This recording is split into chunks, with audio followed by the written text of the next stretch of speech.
Your WhatsApp. Il y a encore du coup les WhatsApp number. 5 là. Les alertes, on peut les recevoir de différentes manières. D'abord, ça peut être des appels téléphoniques qu'on reçoit directement des migrants sur le 196 ou sur un numéro WhatsApp que les migrants connaissent. Ça peut être également des retransmissions par les pompiers, par la gendarmerie ou la police. Et puis souvent, c'est des signalements qui nous sont donnés par des témoins à terre ou des forces de sécurité de police ou de gendarmerie à terre. Les sémaphores et puis des moyens en mer, ça peut être des navires de pêche, des navires de commerce, des ferries. Donc, et comme ce matin, un hélicoptère de la gendarmerie ou un aéronef des douanes ou de la marine nationale. Voilà. Donc il y a toutes sortes de moyens pour nous prévenir. Il y a un opérateur et un chef de quart en permanence qui sont là pour réceptionner les appels, les traiter.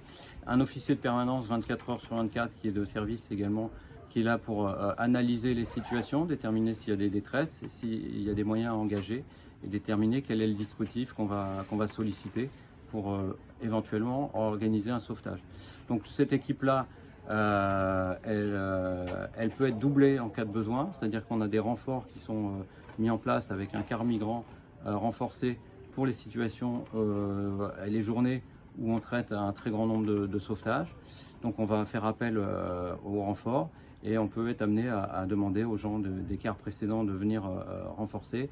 Il y a aussi des personnels pour les cas exceptionnels lorsqu'on active les niveaux de renforcé d'Orsec, Orsec niveau 2 voire niveau 3, des personnels qui sont d'astreinte à domicile qu'on peut rappeler effectivement pour monter en puissance et monter une organisation avec un quart renforcé. En 2021, on a eu un niveau exceptionnel d'activité pour le sauvetage de migrants puisqu'on a enregistré plus de 35 000 migrants en mer sur l'année.